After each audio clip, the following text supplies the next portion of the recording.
Deus, aleluia, te louvamos, Senhor. Hebreus capítulo 5, verso 11 até o verso 14. Você que trouxe a palavra de Deus, abre em Hebreus capítulo 5, verso 11 até o verso 14. Glória a Deus pela tua vida, que Deus possa realmente derramar abundantemente sobre a tua vida. A Bíblia diz assim: do qual muito temos que dizer, de difícil interpretação, porquanto vos fizeste negligentes para ouvir. Porque devendo já ser mestres pelo tempo, ainda necessitais de que se vos torne a ensinar quais sejam os primeiros rudimentos da palavra de Deus. E vos haveis feito tais que necessitais de leite, e não de sólido alimento. Porque qualquer que ainda se alimenta de leite, não está experimentado na palavra da justiça, porque é menino. Mas o mantimento sólido é para os perfeitos, os quais, em razão do costume, têm os sentidos exercitados para discernir tanto o bem como o mal. Aleluia. Pai, esta é a tua palavra, Senhor. Palavra viva e eficaz, poderosa em nossas vidas. Que o Senhor possa, sim, nessa noite, em nossos corações abertos para Ti, que a eficácia da Tua palavra possa transformar as nossas vidas, segundo o Teu querer e segundo o convencer do Teu Espírito em cada um de nós. Amém e amém. A mensagem aqui, quando nós olhamos para esse texto, ela é um tanto quanto concisa e clara. O escritor aos Hebreus, ele começa a sua carta, e ele fala, claro, por mais que ele diz aqui, que ele tinha muitas coisas a dizer, mas que de difícil interpretação. Coisas que os hebreus eles não compreenderiam, porque seriam difíceis de um entendimento. Mas se você ler a carta aos Hebreus, hoje nós consideramos uma carta um tanto quanto difícil de interpretá-la, porque fala muito de figuras judaicas, de paralelos entre o cristianismo, o templo antigo, o sacerdócio antigo, mas que do qual ele, quando escreveu, esse povo compreendeu. Mas ele tinha coisas mais profundas para falar para eles.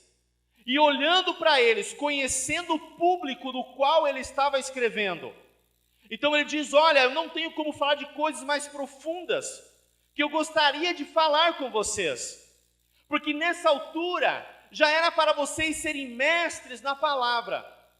Vocês já estão há tanto tempo congregando, estão há tanto tempo em Cristo, procurando viver o cristianismo, mas eu tenho visto que vocês estão se comportando como meninos. Vocês precisam ainda dos rudimentos, do ABC das Escrituras. Precisa voltar lá atrás ainda, no tempo em que vocês começaram a receber Cristo no coração, os primeiros rudimentos da fé cristã.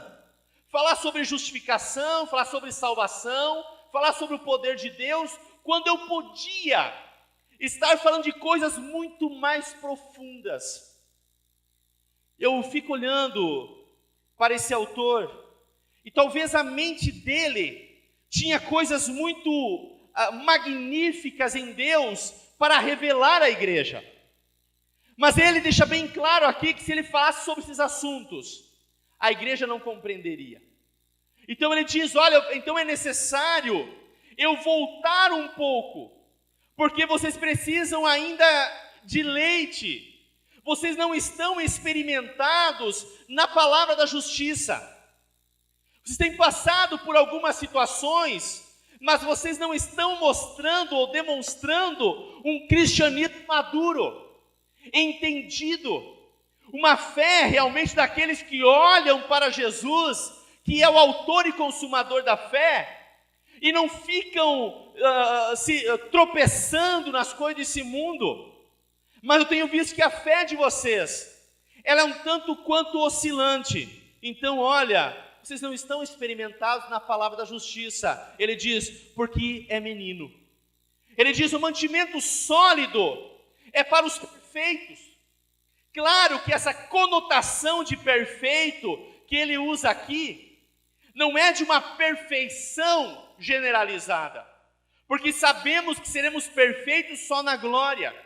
Esse perfeito, ele fala de maduros, os quais em razão do costume, têm os sentimentos exercitados para discernir tanto o bem quanto o mal. Então era claro, para o público que ele estava escrevendo, eles ainda não tinham um discernimento para compreender o errado e o certo de Deus. E eles acabavam parando e ficando no meio do caminho por diversas coisas que cabia aos rudimentos, que já deviam ter passado sobre isso, deviam estar pelo costume, ou seja, pela prática do cristianismo, pela atividade do cristianismo, estarem avançados na fé.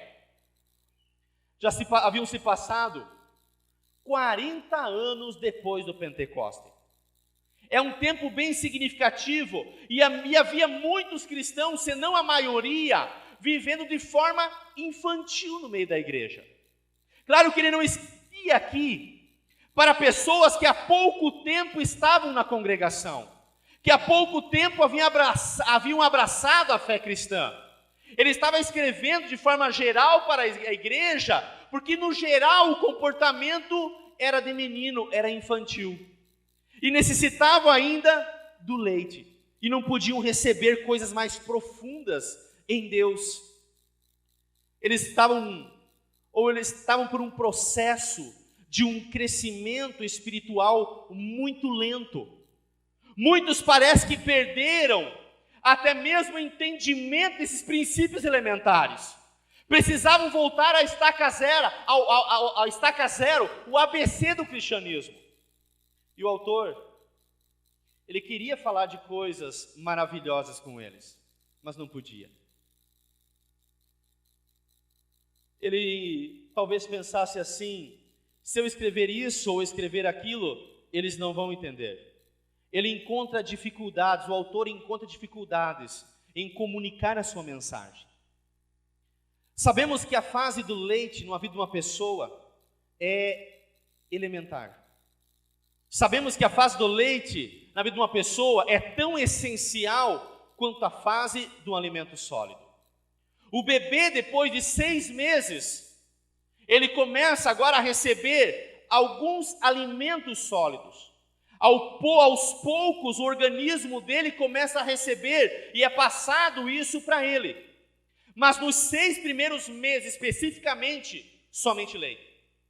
O leite é essencial nesses 6 primeiros meses. E a partir do momento que o bebê começa a receber o alimento sólido, também vai acabar reduzindo um pouco do tempo de amamentação. Vai reduzindo a quantidade de leite que ele vai tomando, porque ele está recebendo agora alimento sólido. O cristão do leite é aquele que é inexperiente na palavra e no ensino da justiça. É isso que ele quer dizer. O cristão experiente, experimentado, sabe que precisa de alimento forte para chegar à maturidade. Um dos primeiros sintomas de regressão espiritual ou de apostasia, de esfriamento da fé, é a apatia pela Bíblia. As aulas de escola dominical ou de escola bíblica se tornam enfadonhos. São sinais de alguém que não está crescendo no Senhor, que não está se desenvolvendo no Senhor. Ainda precisa do leite, mas já faz um tempo que está, mas não tem como ficar só no leite. Pense uma criança, um bebê ou um menino, 2 anos, 3 anos, somente no leite. Chega um ponto do organismo humano, do bebê, que ele não começa mais a se desenvolver, começa a regredir, porque é necessário o alimento sólido. E um dos primeiros sintomas de regressão espiritual, ou de esfriamento na fé, a pessoa começa a se esfriar na fé. É quando uma escola bíblica se torna, aprender mais da palavra de Deus, é algo enfadonho. A pregação, os sermões são enfadonhos. E às vezes qualquer novidade espiritual, dito por muitos como transcendental, alguns modismo ou crendice, se torna atrativo. Somente a palavra de Deus, que é o alimento sólido, não quer. Mas algumas crendice e modismo que aparece no mercado da fé se torna atrativo. Sintoma de bebê que não está crescendo pela palavra. E esse crescer pela palavra, igreja, não é de ouvir uma pregação no domingo e no outro domingo ouvir de novo. Se você não lê as escrituras em casa, se você não tem essa prática com a palavra de Deus, claro que eu não coloco sobre você de forma alguma. Eu sei do teu trabalho, eu sei do teu lar, eu sei das atividades que você tem, às vezes semanalmente, e você se vê por momentos que realmente o tempo estava tão escasso que você não conseguiu. Mas você procura se esforçar para ter um tempo com a palavra de Deus, para receber e crescer, para receber do alimento sólido no Senhor. Mas se você tem de domingo a domingo, ou só no domingo, melhor dizendo, só no domingo e no outro domingo você ouve da palavra, a tua tendência a um crescimento espiritual é muito lento. E de coisas maiores, coisas firmes, alimento sólido, é claro, você não vai conseguir discernir.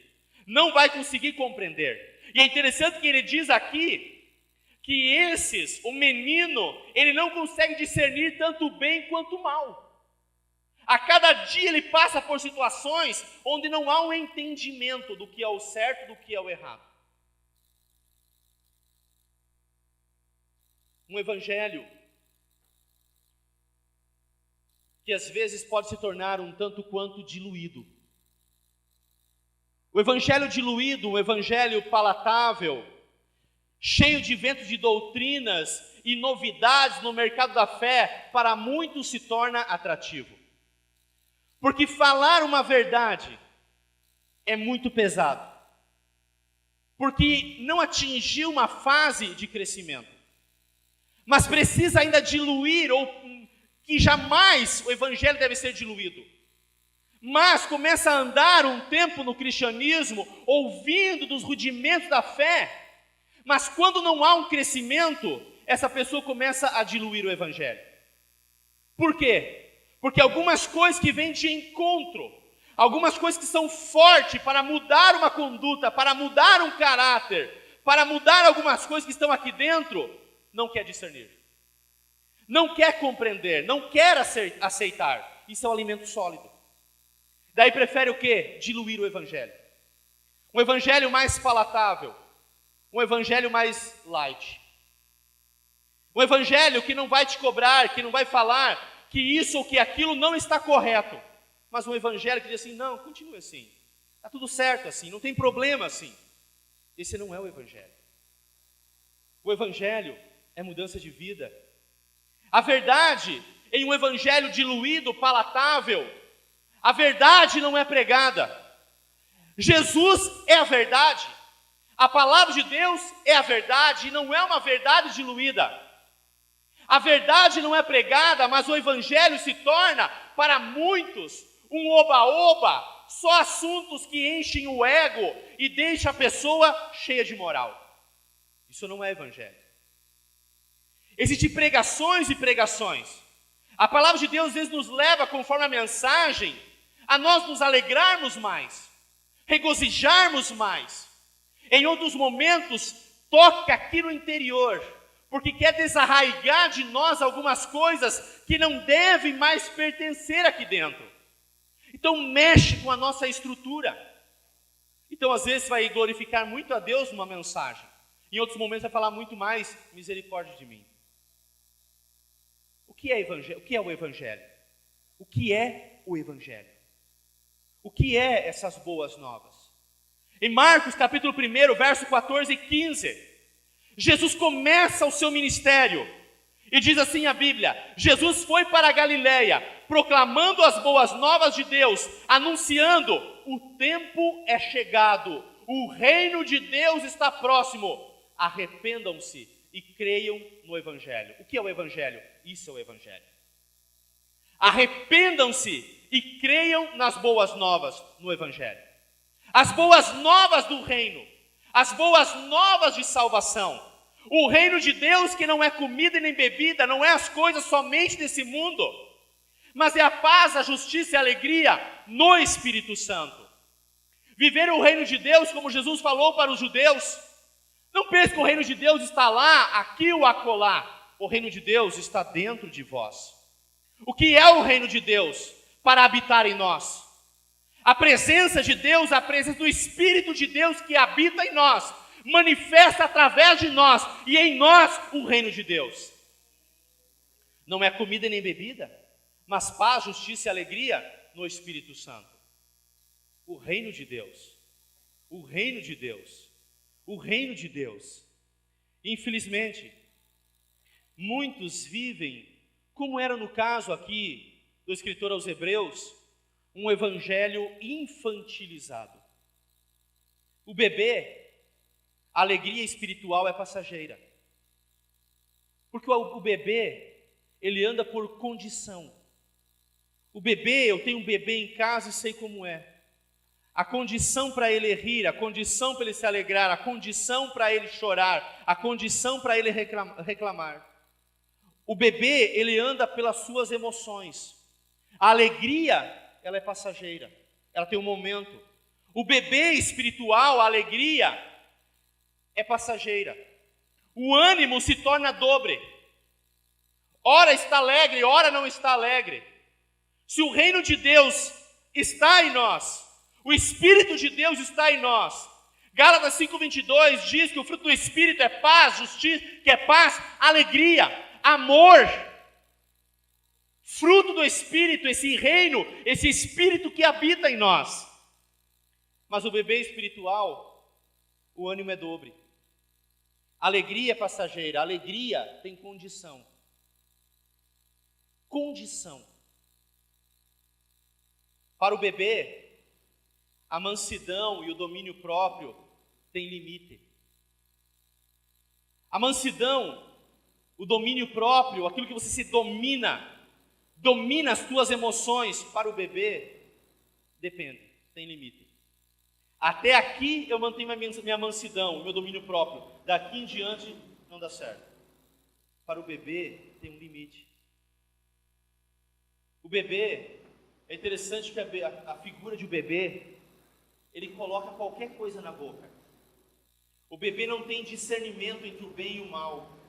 O bebê não tem discernimento se aquilo ali é terra, se aquilo ali é uma coisa ruim, ou se aquilo ali é alimento. O bebê ele não tem entendimento do objeto que ele pega no chão, se está limpo ou não está limpo.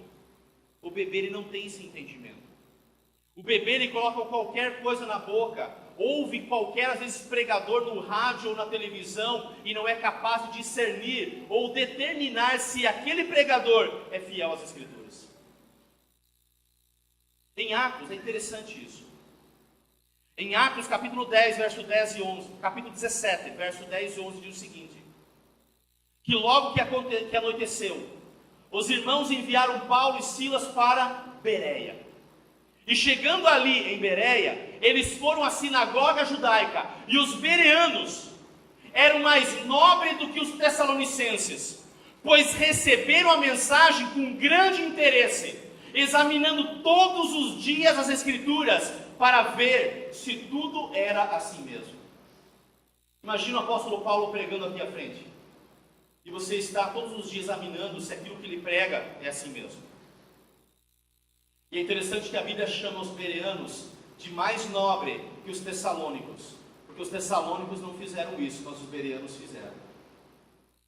O interessantíssimo aqui é que os bereanos não foram chamados de questionadores, de incrédulos ou de céticos, foram chamados de nobres. A comunidade cristã precisa ser uma comunidade pensante. Aquilo que você ouve, examine. Vai para as Escrituras. Vê se aquilo tem a ver com a palavra de Deus. Para que você não venha cair em alguns ventos de doutrina. Não é porque recita versículo e quer dizer que realmente está passando a palavra de Deus de uma forma fiel. Porque versículo fora do seu contexto é motivo para pretexto e pode fazer qualquer coisa com o versículo bíblico. Você pode defender o que você quiser com o versículo bíblico. É interessante que também em Tiago capítulo 1, verso 2, na Bíblia, na versão Almeida Revista e Corrigida, diz o quê? Tende motivo de grande alegria o cair em várias tentações.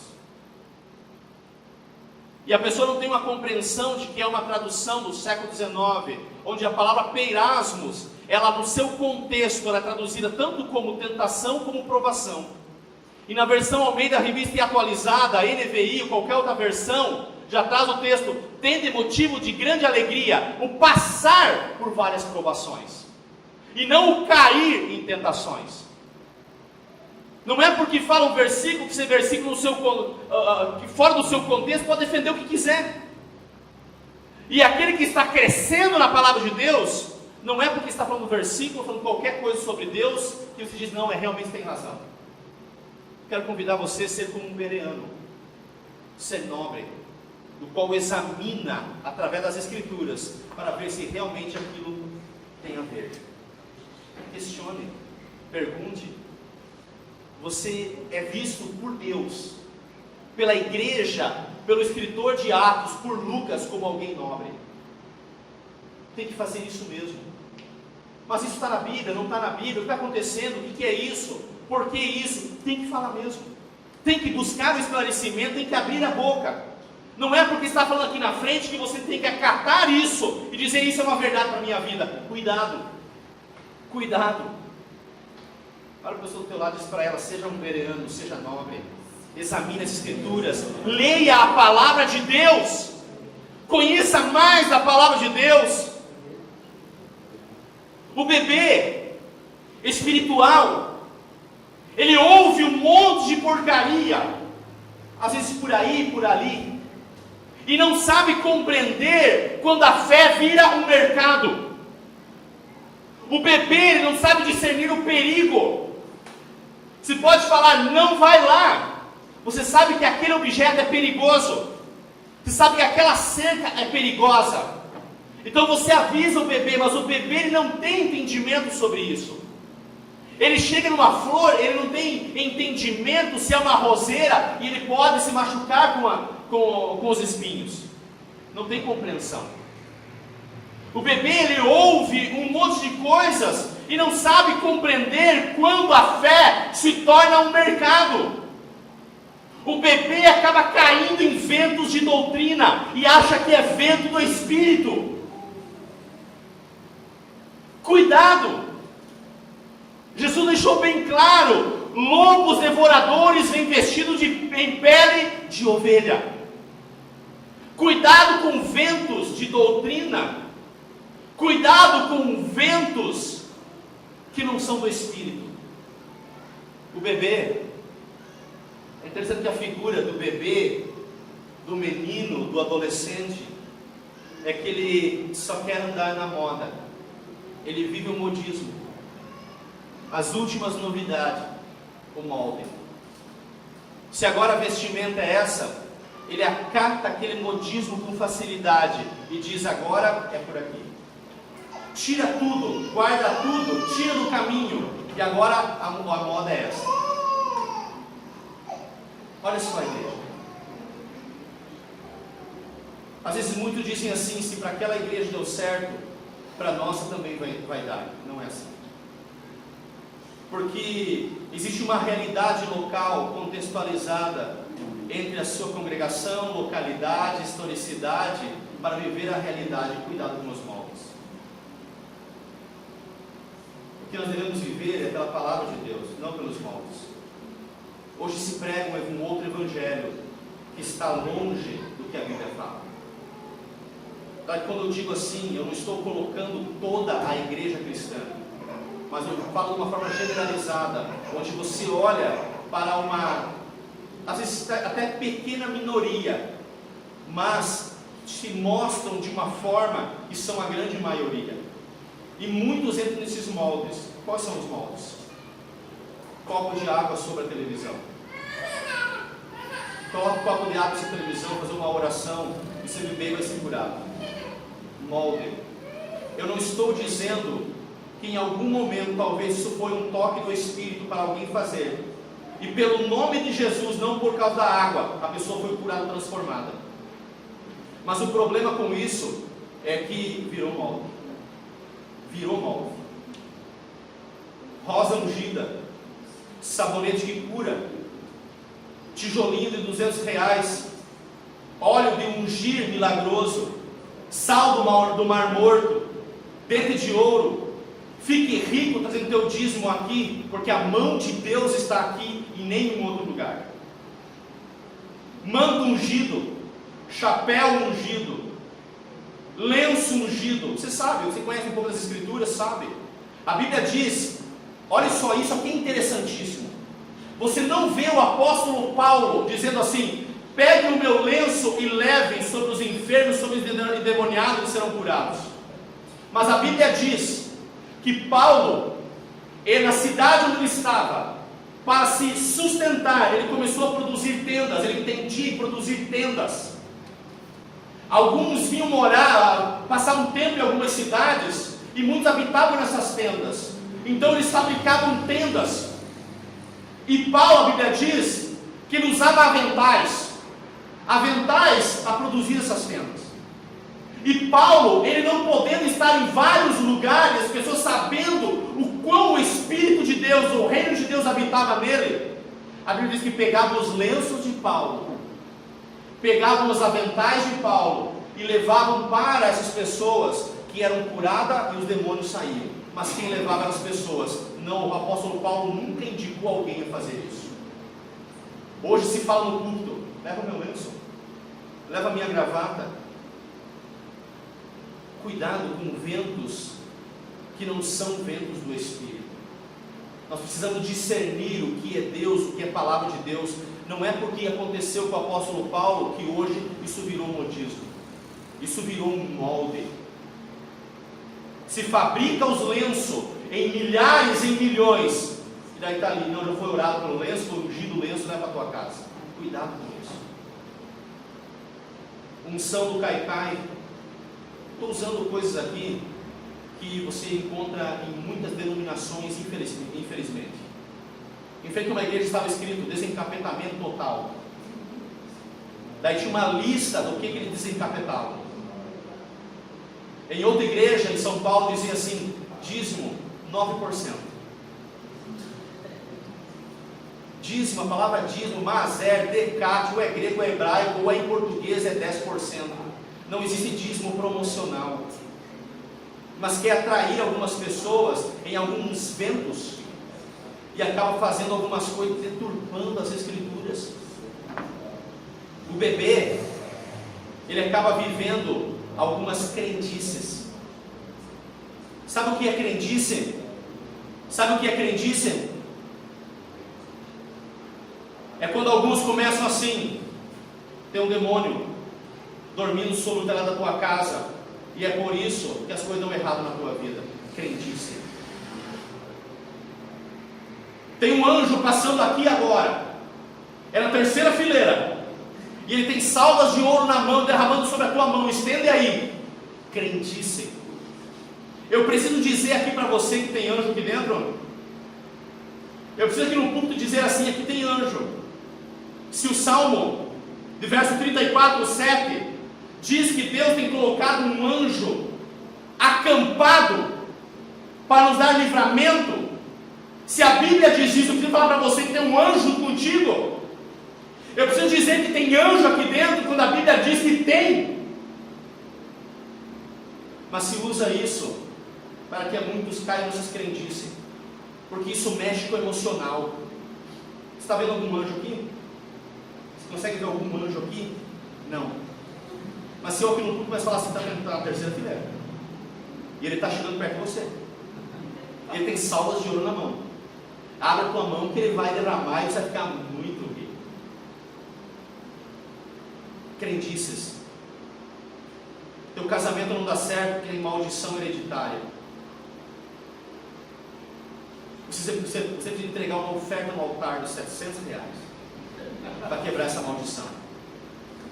Se o sangue de Jesus que me libertou e purificou todo o pecado não é poderoso para quebrar todas essas maldições sobre a minha vida, dos meus antepassados, que cristianismo eu vivo?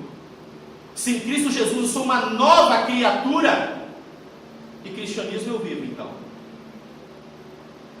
Tem demônio que segue a tua família. Você precisa fazer 7 quinta-feira do milagre e do desencapetamento urgente. E o que acontece com isso? Atrai pessoas e segura pessoas. Isso é crendice. Não cai nessas ciladas. Mas pastor, eu fiz e deu certo. Depende. O teu testemunho é teu testemunho, mas não é o testemunho de mais 1.000, 2.000, 3.000 que fizeram a mesma coisa, que pode dizer assim, para mim não deu certo. Nós temos que nos cuidar com isso, com essas crendices. Outro diz assim, Deus não está me revelando que vai te dar um livramento de acidente de carro. Essa é famosa. Mas você precisa entregar uma oferta. Quando Deus vai te livrar de alguma coisa e a condição é uma oferta, fuja disso. Deus é Deus, Ele não precisa de retribuição tua ou minha para que Ele possa agir. Se Ele falou que vai agir, e se Ele falou que vai agir, Ele age. E o testemunho do bebê espiritual? Como que é o testemunho do bebê espiritual? O bebê espiritual ele diz assim: irmãos, quero contar um testemunho. Fiquei em último lugar no vestibular. Fui chamado na 4ª chamada.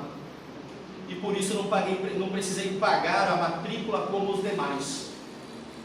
E eu quero dar um testemunho de que Deus é bom e todas as coisas cooperam para o bem daqueles que amam a Deus. O bebê espiritual, ele se usa às vezes da sua ignorância para dizer que Deus está ali. Pastor, eu estava 180 km por hora na rodovia, capotei o carro, não tinha seguro. Eu quero dar um testemunho de livramento. Irmão. Daí está uma pessoa pela primeira vez na igreja, olhando para a pessoa assim, puxa, eu estava também a 180, com seguro, dei aquaplanagem, segurei o carro, mantive na rota e estou aqui para dar testemunho de que nada aconteceu comigo. Qual Deus era maior? Tem que se cuidar com isso. Um dia voltando, dando esses cuidados que nós temos que ter, dando escola bíblica em uma cidade próxima daqui, voltando de lá, dando escola bíblica lá, voltando de lá, atravessou um momento de chuva, atravessou um animal dentro do carro, estragou o para-choque, furou o radiador, deu R$1.000 e poucos de prejuízo. Daí eu liguei para o mecânico, eu falei assim, deu esse problema aqui e tal, um mecânico conhecido. Eu falei, o que você está fazendo? Ele falou assim, estou orando. Daí a gente pode entrar na crendice e pensar o quê? Qual oração foi mais forte? Da quem estava na escola bíblica pregando o evangelho, ou quem estava orando, falando assim, Deus abençoa aqui, as vendas estão fracas, o conserto de carro está meio devagar, manda a gente aqui, Senhor, de quem quebra o carro do pastor. A oração foi mais forte. Vai ficar medindo agora, isso é crendice. Tem coisas na nossa vida que às vezes ela é mecânica, e nós temos que nos cuidar com algumas coisas. Algumas coisas acontecem porque acontecem. E pode às vezes ter razão para acontecer, como pode não ter razão para acontecer, porque nós estamos vivos e pode acontecer. Mas se cuide com essas coisas. Qual é o nosso testemunho cristão? Qual o testemunho de um cristão? Qual o testemunho? Em Atos capítulo 1 verso 8 diz o quê? Ser-me-eis minhas testemunhas. Que testemunhas são essas? Que testemunho qual o testemunho cristão hoje? Contar milagres? Contar a última profecia que você recebeu? E nada de palavra de salvação? Ser-me-eis minhas testemunhas, testemunhas das boas novas de Cristo. Qual é o testemunho dos cristãos na Bíblia? Você vê eles contando profecia e milagres como testemunho? Esse era o testemunho E são coisas agregadas a um testemunho. Mas o testemunho é que Jesus é Salvador. Testemunho é a palavra de salvação, isso é um testemunho. Isso é testemunhar do Cristo. Milagres, maravilhas, o que Deus fala é agregado a isso, mas isso não é o testemunho cristão. Mas hoje alguém quer dar testemunho, se usa somente esses artifícios. Não é mais o poder de Deus, não é mais a misericórdia de Deus, não é mais a graça de Deus, mas são alguns artifícios, algumas coisas agregadas ao verdadeiro testemunho. Hoje, falar de Jesus, que Jesus é Salvador, não dá ibope. Chega para um colega de trabalho, no lugar de falar que Jesus é Salvador, você fala assim: recebi uma profecia ontem, quando tu minha vida, vamos lá na igreja domingo que vem? Porque falar que Jesus é Salvador não dá ibope. Qual o testemunho cristão? Hoje, para se evangelizar, leva o profeta para revelar. Leva o profeta junto, vamos lá evangelizar, daí lá revela. Lá tem revelação, daí. Isso é evangelismo? Hoje não se ensina e não se explica mais a Bíblia, porque é muito trabalho. Mateus 28:19 diz o quê? Ide e fazei discípulos, faça discípulos.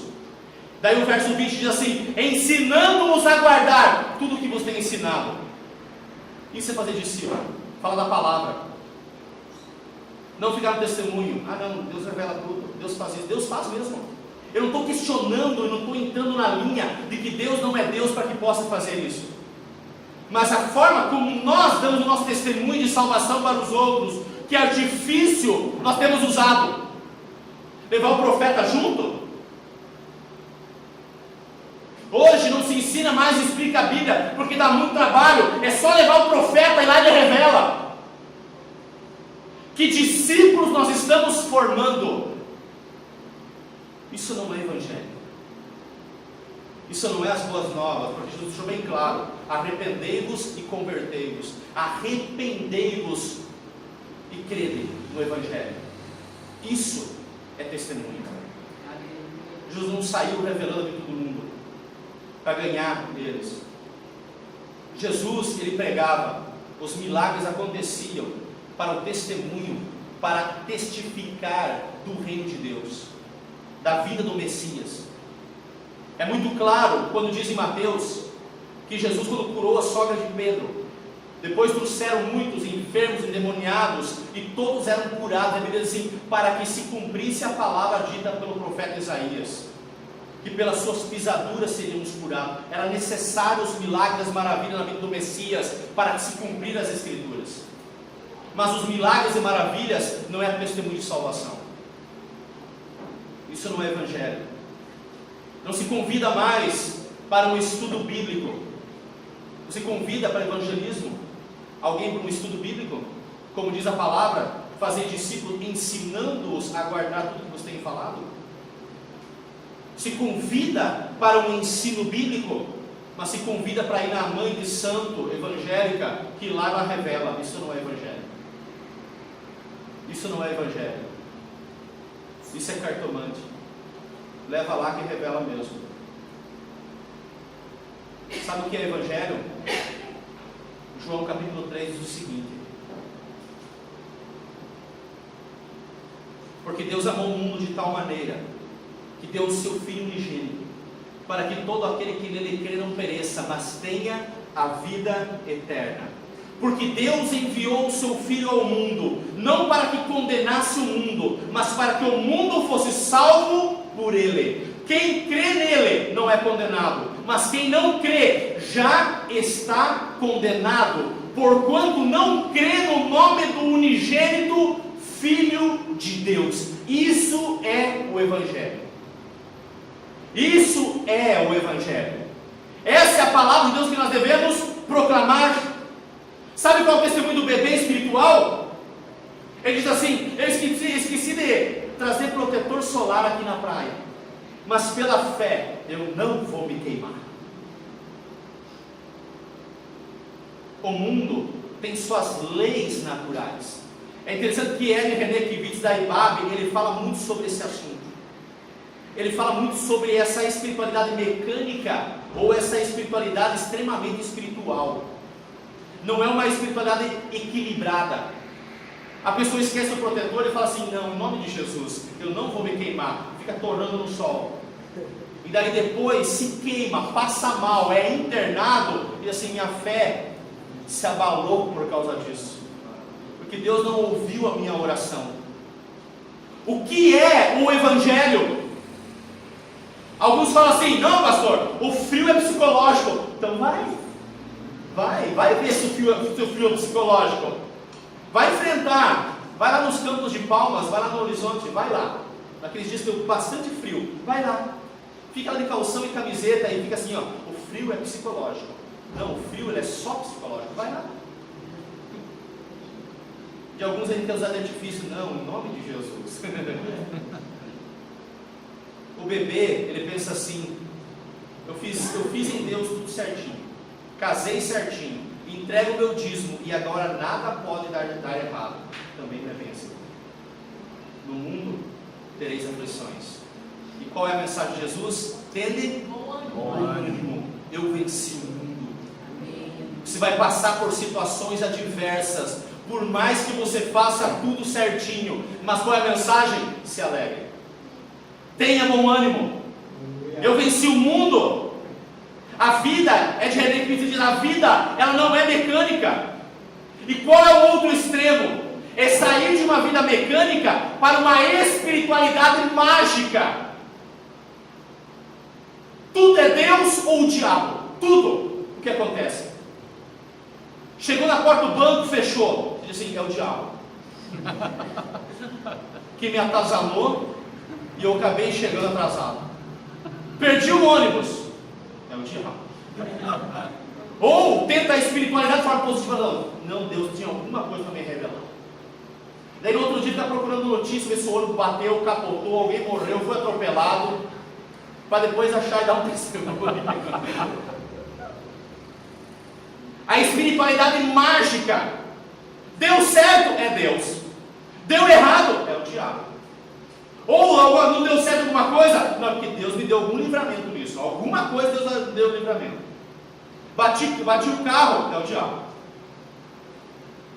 É uma má interpretação até mesmo do livro de Jó. Está dando errado na vida, é quem é a culpa? É o diabo. É o diabo. A culpa não é da pessoa.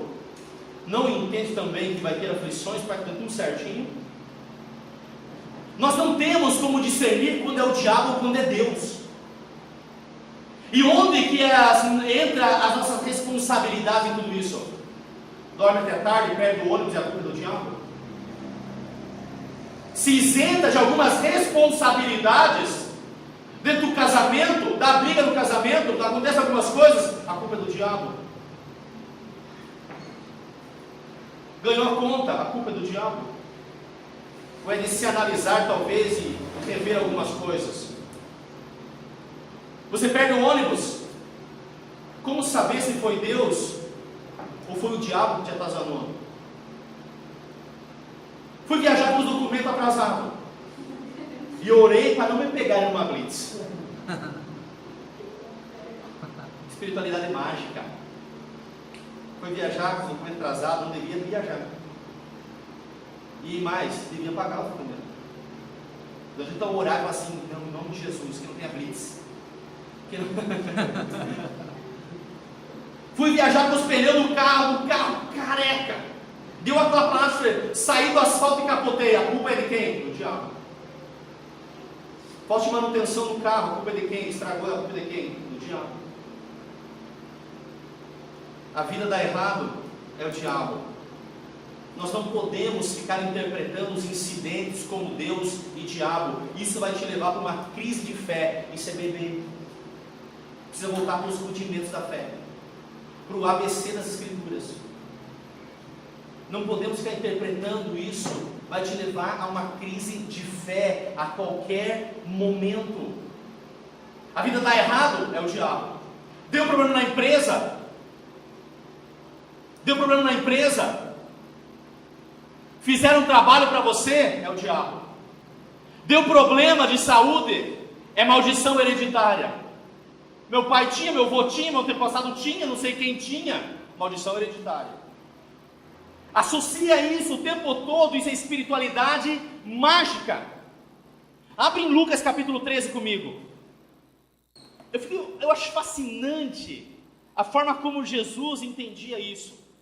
Ele não levava a uma espiritualidade mecânica e nem mágica.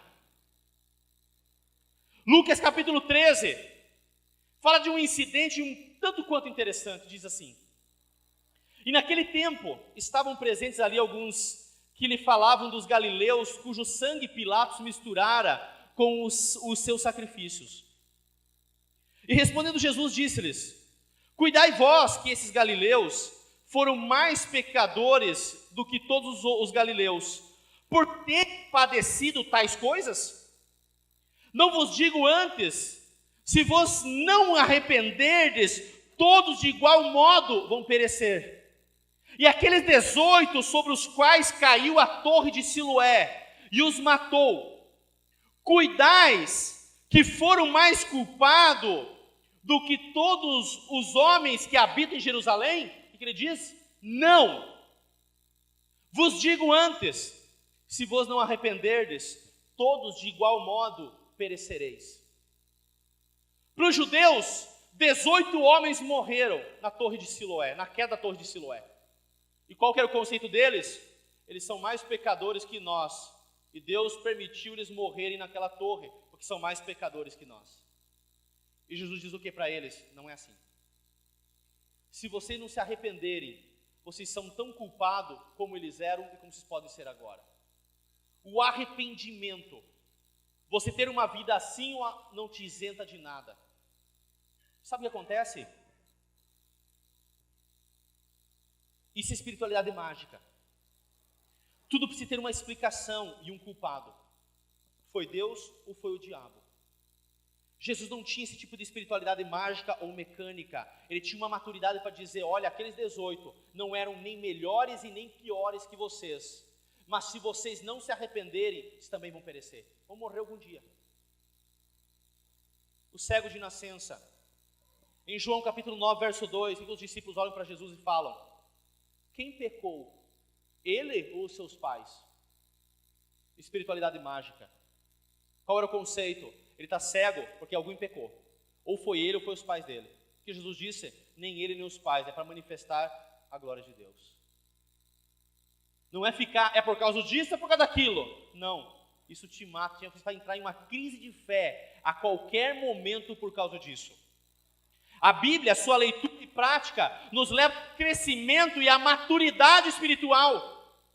E Paulo, em 1 Coríntios capítulo 3, ele diz que o bebê espiritual, a tendência dele é de uma hora ou outra se tornar carnal e mundano. E não há crescimento e há retrocesso. Leia em casa, 1 Coríntios capítulo 3, verso 1, 2, 3, 4.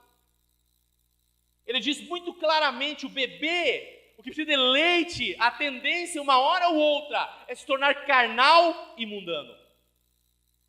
Efésios 4,13, a Bíblia diz assim: até que todos alcancemos o conhecimento do Filho de Deus e cheguemos à maturidade, atingindo a medida da plenitude de Cristo. Atingimos o pleroma de Cristo. Toda a compreensão, o entendimento, ele quer falar o seguinte: cresça, para você atingir um nível espiritual, em ter uma vida, um cristianismo alicerçado sobre uma rocha, onde nada vai fazer você parar, onde nada que aconteça na tua vida te paralisa. Como ele diz em 1 Coríntios 15, 58, sede firmes e constantes, sempre abundantes na obra do Senhor, sabendo que o vosso trabalho no Senhor não é vão. Firme, constante. Não deixe algumas coisas te paralisar no meio do caminho, mas é tempo de crescimento, de maturidade espiritual. Eu quero te convidar a ficar de pé nessa noite.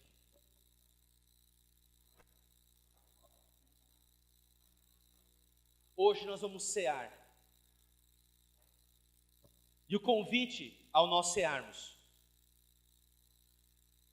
é de você realmente se colocar diante do Senhor em maturidade ou em aquele que quer buscar crescer, atingir uma maturidade, até chegar à plenitude de Cristo. Eu quero convidar você a colocar a tua mão sobre o teu coração e fechar os teus olhos. A palavra de Deus, ela é viva e eficaz.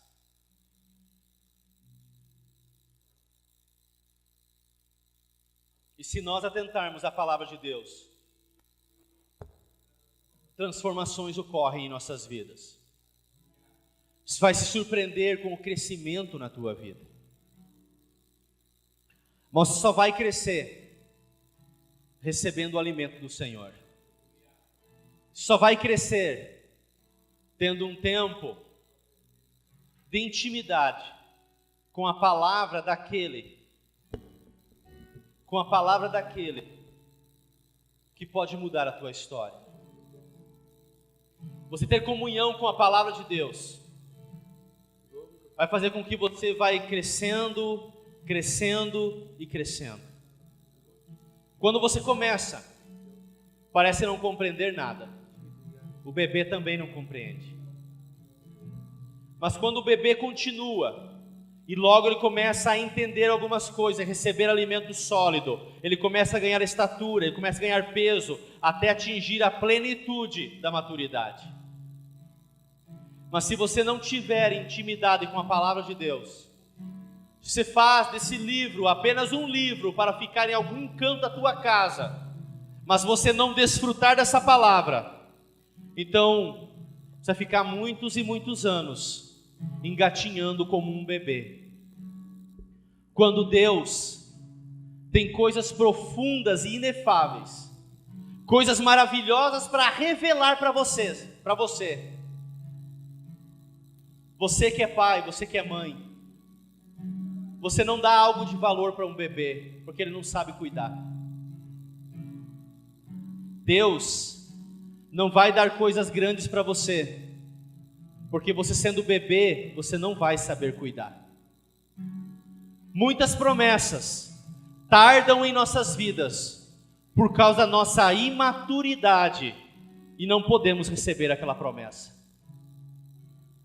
O bebê não sabe discernir entre o ouro, entre a prata, entre um pedaço de terra. O bebê não sabe discernir em quão importante é aquela palavra. Ele não sabe discernir. Ele fica engatinhando e engatinhando. Ele não compreende. Você diz, não vá ali. Ele não te entende. Você fala, vem aqui. Ele não te compreende. Deus quer te levar a um entendimento, a um crescimento. E com a mão no teu coração, antes de nós cearmos, eu realmente quero te convidar a você falar com o Senhor e se colocar num propósito de crescimento espiritual.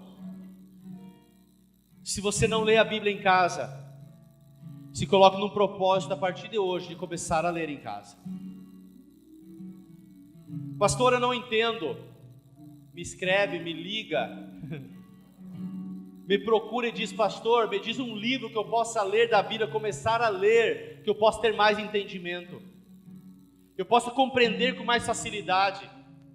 Não me dê Levíticos, Deuteronômio, Números, eu sei que você não vai compreender. Eu não vou pedir para você ler Hebreus, hoje é de difícil interpretação realmente. Não comece por Apocalipse, já está como o último livro da Bíblia, para você deixar por último mesmo, não comece por ele. Mas eu posso indicar os livros para você começar, para que você possa crescer, ler em casa, ir crescendo e crescendo no Senhor. Amém. Deus tem coisas maravilhosas para você. Aleluia. Deus tem alimento sólido para você. Mas é bom crescer para receber isso do Senhor. Às vezes as nossas queixas são: por que eu ainda há tanto tempo não recebi do Senhor? Porque é alimento sólido e Ele não pode te dar ainda. É necessário o leite. Feche teus olhos. E fale com o Senhor. Meu coração, Se coloque num propósito de crescimento espiritual, minha fortaleza, de maturidade, de ler as Escrituras, para que você venha desfrutar do melhor de Deus sobre a tua vida. Meu coração seja o meu esconderijo, razão